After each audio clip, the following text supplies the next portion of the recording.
तू ना जा मेरे बादशाह एक वादे के लिए, एक वादा तोड़ के। तू ना जा मेरे बादशाह एक वादे के लिए, एक वादा तोड़ के। मैं वापस आऊंगा, मैं वापस आऊंगा, जा रहा हूँ मैं यहाँ जान अपनी छोड़ के। तू ना जा मेरे बादशाह एक वादे के लिए, एक वादा तोड़ के। खुदा का तुझे वास्ता लौट कर आना तेरा, देखूंगी मैं रास्ता। खुदा का तुझे वास्ता लौट कर आना तेरा, देखूंगी मैं रास्ता। ये वादा है मेरा, ये वादा है मेरा, मैं अगर मर भी गया तो भी वापस आऊंगा। तू ना जा मेरे बादशाह एक वादे के लिए, एक वादा तोड़ के। तू ना जा मेरे बादशाह एक वादे के लिए, एक वादा तोड़ के। Hello friends, this is Vijay Rajpushp and welcome to learner eyes by VRP. तो अभी आपने जो गाना सुना कि ना जा मेरे बादशाह एक वादे के लिए, एक वादा तोड़कर, तो इस कविता में भी जो हम समरी देखेंगे आज, sweetest love I don't go. आप सभी को पता है कि sweetest love I don't go कि जो पोएट हैं जिसका नाम है जॉन डन, और वह एक शादीशुदा व्यक्ति हैं जो अपनी पत्नी से बहुत लगाव रखते हैं और उसे दूर जाना नहीं चाहते हैं, लेकिन किसी कारणवश उन्हें एक यात्रा पर जाना पड़ रहा है। लेकिन उनकी पत्नी होने वाली उनके साथ जो कुछ भी बुराइयां हैं या घटना है उसको लेकर वह डरती रहती है और वह उसे बार बार समझाती है, मनाने का प्रयास कर रही है। लेकिन उसका पति जो है एन मोरे का जॉन डन, वह नहीं समझ पा रहे हैं और वह भी अपना तर्क दे रहे हैं कि मैं क्यों जा रहा हूं और मेरा क्या है काम, और मैं फिर वापस आऊंगा। मैं तुमसे उबा नहीं हूं और ना मैं तुमसे थका हूं या कोई तुमसे ज्यादा मुझे प्यार देगा। लेकिन इन सब बातों के बीच यह कहानी, कविता चलती रहती है। तो आइए आज हम लोग उसी के बात को एक समरी के रूप में देखते हैं। चूंकि आपके एग्जाम में लिखा रहता है राइट द समरी ऑफ या right the full explanation of sweetest love I don't go, या कभी कभी कुछ लाइंस या कुछ पंक्तियां दे दी जाती है और आपको उसका जो होता है एक्सप्लेन करना पड़ता है। तो देखते हैं हम लोग। सबसे पहले sweetest love I don't go John Donne द्वारा लिखा गया पाठ का एक समरी, यानी समरी ऑफ द पोएम, कविता का सारांश, जिसका नाम है sweetest love I don't go, मेरे प्रियतमा मैं नहीं जाता।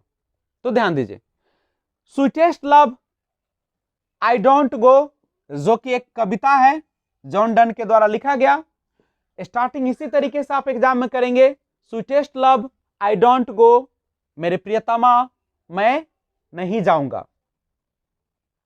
वाज कंपोज्ड, कंपोज्ड का मतलब होता है लिखा गया, बाई द्वारा, मेटाफिजिकल पोएट, मेटाफिजिकल का मतलब आध्यात्मिक, जिसको आत्मा पर विश्वास होता है, आत्मा को शांति के लिए जीते हैं। मेटाफिजिकल पोएट, आध्यात्मिक कवि, जिसका नाम है जॉन डन। फिर से सुन लिया जाए, sweetest love I don't go was composed bye metaphysical poet John Donne. Sweetest love I don't go एक आध्यात्मिक कवि के जॉन डन के द्वारा लिखा गया था। ही वॉज बॉर्न, उनका जन्म इन 1572 इन लंदन। उनका जन्म लंदन में 1572 ईस्वी में हुआ था। He was forced to leave, he was forced, उनको फोर्स किया गया, बल दिया, बलपूर्वक, या कह सकते हैं कि जबरदस्ती, लीव यूनिवर्सिटी, ऑक्सफोर्ड यूनिवर्सिटी छोड़ने के लिए उनको क्या किया गया, बल प्रयोग किया गया, विदाउट ए डिग्री, बिना डिग्री के। तो आइए देखते हैं, यहां पे आप देख रहे थे he was forced to leave, उन्हें ऑक्सफोर्ड यूनिवर्सिटी, लीव माने होता है छोड़ना, ऑक्सफोर्ड यूनिवर्सिटी विदाउट डिग्री, यानी उन्हें बिना डिग्री के ऑक्सफोर्ड यूनिवर्सिटी से बाहर कर दिया गया, फोर्स यानी जबरदस्ती, विदाउट डिग्री, बिकॉज, क्योंकि ऑफ हिज रिलीजन, किसके कारण, हिज रिलीजन, उसके धर्म के कारण, चूंकि वह किस धर्म को मानने वाले थे, कैथोलिक धर्म को मानने वाले थे। और याद रखिएगा कि उस समय जो लंदन था वह कैथोलिक धर्म का विरोधी था, यानी कैथोलिक धर्म को मानने वाले के साथ बुरा बर्ताव किया जाता था। तो उनका दोष यही था कि उनका धर्म क्या था, कैथोलिक धर्म को मानने वाले थे, क्योंकि उनका जन्म हुआ था कैथोलिक परिवार में, और इसीलिए उनको ऑक्सफोर्ड यूनिवर्सिटी से बिना डिग्री का निकाल दिया गया। ही is well known for songs and sonnets, he is well known, वो अच्छे तरीके से जाने जाते थे, वेल नोन का मतलब जाने जाते थे, he is well known for songs and sonnets, वे जाने जाते हैं किसके लिए, सॉन्ग्स और सोनेट्स के लिए। सोनेट्स क्या होता है, तो सोनेट्स जो होता है 14 लाइन की एक कविता होती है, 14 लाइन की पंक्ति की कविता को सोनेट्स कहा जाता है। तो he is well known for songs and sonnets, वे जाने जाते हैं किसके लिए, सॉन्ग्स और सोनेट्स के लिए।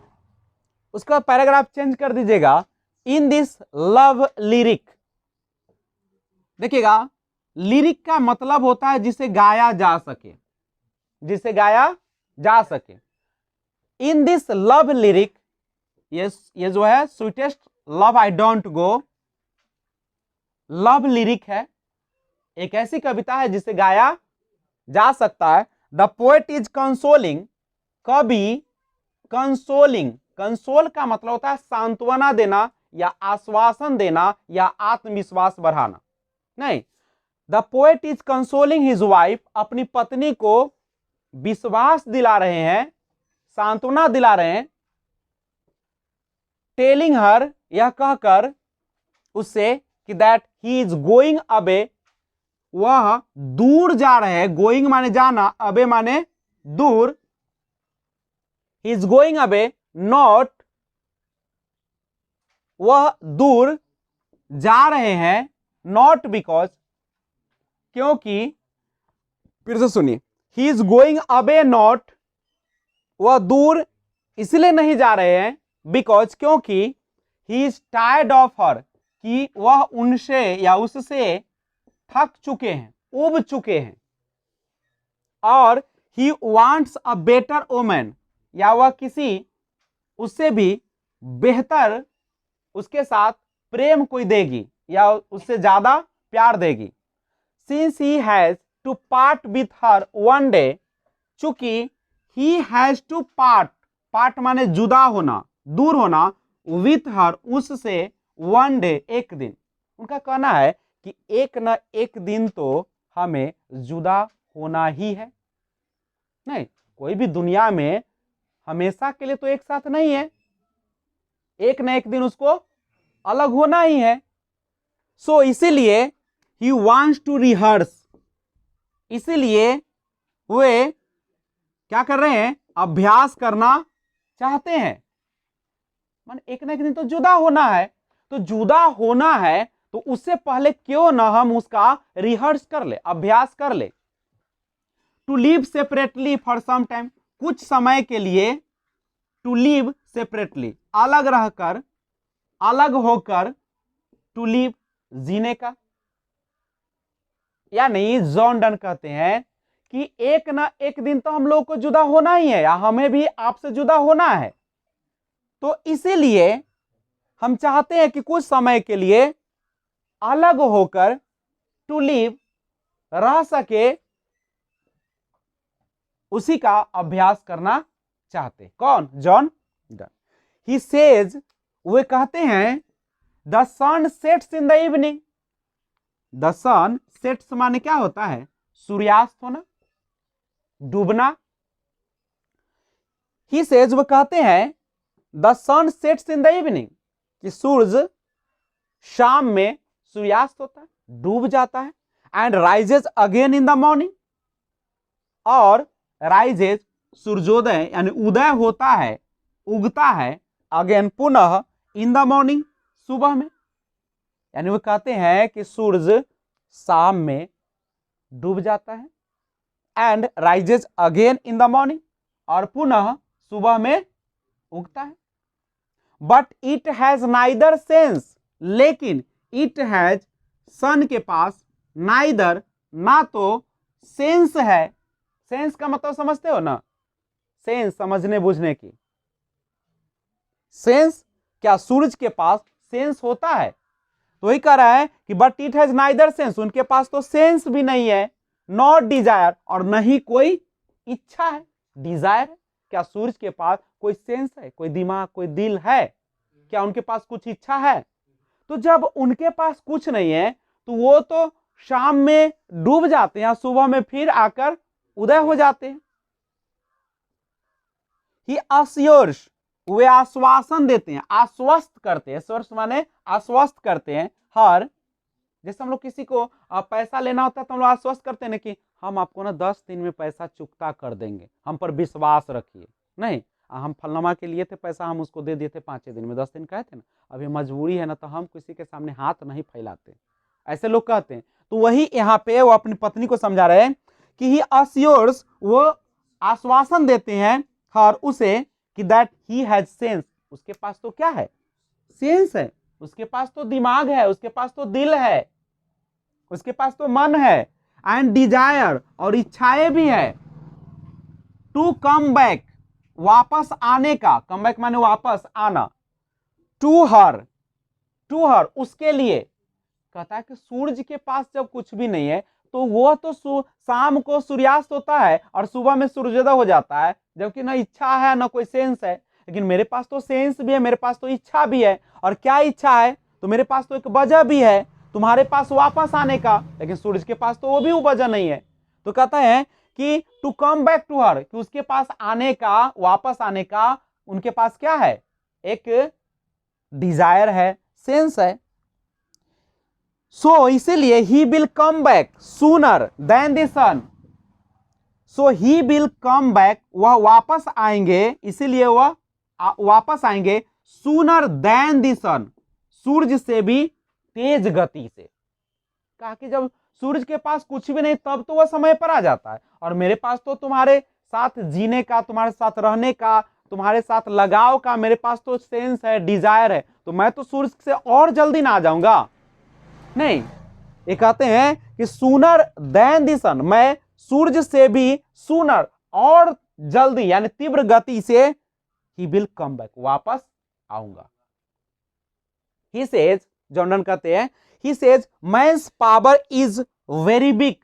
कहता है कि मनुष्य का शक्ति, मैन्स पावर, वो कहते हैं मैन्स पावर, मनुष्य की शक्ति, इज वेरी बिग, कितना कमजोर है। हम चाह कर भी अपनी पत्नी को समझा नहीं पा रहे, हम अपने चाह कर भी अपनी पत्नी से यह नहीं बता पा रहे हैं कि मैं फिर से वापस आऊंगा ही, मुझे कुछ होने वाला नहीं। कहता कितना मनुष्य का शक्ति कितना कमजोर हो गया है। ही टेल्स हर, वे उससे कहते हैं, not to shed tears, not to shed tears, tears माने आंसू, और शेड माने गिराना। वो अपनी पत्नी से कहते हैं, ही टेल्स हर, वो उसे कहते हैं कि नॉट टू शेड टीयर्स, आंसू मत गिराओ, नॉट टू शेड टीयर्स, आंसू नहीं गिराओ। बिकॉज, क्योंकि, that will make him sad, that will, क्योंकि, दैट विल, वह आंसू, मेक हिम, उसे यानी जॉन डन को क्या बना देगी? सैड, उदास कर देगी। एंड बिक, और क्या कर देगी? कमजोर कर देगी। कहते कि तुमको मैं इतना चाहता हूं, मैं तुमसे जुदा नहीं होना चाहता हूं, लेकिन अगर तुम आंसू गिराओगे तो मैं तो कमजोर हो जाऊंगा, मैं भी उसी आंसू में बह जाऊंगा, नहीं, और मैं दुखी भी हो जाऊंगा। He says not for think of any ill, वो कहते हैं not for think, not for think of any ill, किसी भी, एनी माने कोई या किसी, इल माने बुराई, किसी बुराई के बारे में, for thing, not for thing माने नहीं सोचो, किसी भी बुराई के बारे में, फॉर थिंग माने सोचना, नहीं सोचो। ड्यूरिंग हिज जर्नी, किसके, यात्रा के दौरान, उसके यात्रा के दौरान होने वाली बुराई के बारे में मत सोचो, नहीं सोचो, पत्नी को कह रहे। अदरवाइज, नहीं तो या अन्यथा, डेस्टिनी में फुलफिल इट, डेस्टिनी माने तकदीर, भाग, में फुलफिल इट, कहते कि तकदीर तो अपना खेल खेलेगी, जो नसीब है, जो भाग है, उसको क्या बदला जा सकता है। कहता कि तकदीर में फुलफिल इट, तकदीर तो अपना काम करेगी, तकदीर का जो काम है वह पूरा करेगी, लेकिन तुम, वो कहते हैं कि यात्रा के दौरान होने वाली बुराई के बारे में, अनहोनी के बारे में नहीं सोचो। क्यों नहीं सोचो, क्योंकि तुम अगर ऐसा सोचोगे तो मैं तो दुखी हो जाऊंगा और मैं कमजोर भी हो जाऊंगा, क्योंकि तुम्हारे आंख से आंसू आएंगे। एट लास्ट, अंततः, ही सेज, वे कहते हैं, द पीपुल, कि लोग, who are in each others, each other माने एक दूसरे से, द पीपुल, लोग जो, are in each others are never separated, कहते हैं कि he says the people who are in each others, लोग जो एक दूसरे से होते हैं जुड़े हुए, आर नेवर सेपरेटेड, वो कभी भी जुदा नहीं होते। इतना समझा रहे हैं, एक एक बात समझा रहे हैं कि मेरे यात्रा के बारे में ज्यादा नहीं सोचो, क्योंकि नियति अपना खेल खेलती रहेगी और हमें जो करना है हमको करना पड़ेगा। और तुम यात्रा के दौरान होने वाली अनहोनी के बारे में भी नहीं सोचो, क्योंकि जो दो लोग होते हैं या जो भी एक दूसरे से बिल्कुल जुड़े होते हैं, उनको कभी भी जुदा नहीं किया जा सकता है, बस दिल से लगाव होना चाहिए। नहीं, आजकल तो जानते हो कि रिश्ते बनते हैं और कुछ ही दिनों में रिश्ते टूट भी जाते हैं, तो वैसा नहीं होना चाहिए। अगर जिंदगी निभाना है तो हमेशा, चाहे भाई के साथ हो, माँ के साथ हो, पत्नी के साथ हो, किसी के भी साथ, तो कितना भी कमी आ जाए, कितना भी आपको अंदर से मन न करे बात करने का, लेकिन हमें हमेशा क्या रहना है, साथ रहना है, क्योंकि आपके साथ दुख के पल में कौन होता है, अपना ही होता है, न तो आपका दोस्त होगा न पड़ोसी होगा, नहीं, केवल आंतरिक जो लगाव होता है वो किससे होता है, अपने परिवार के लोग से, और जो आपसे खासकर जुड़े होते हैं। तो कहता है कि मत सोचो ये सब बातें, क्योंकि जो एक दूसरे से पूरी तरह जुड़े होते हैं वो कभी भी दुनिया में अलग नहीं होते। तो ये था एक छोटा सा समरी। मैं आशा करता हूं कि आपको वीडियो अच्छा ही नहीं बहुत अच्छा लगा होगा।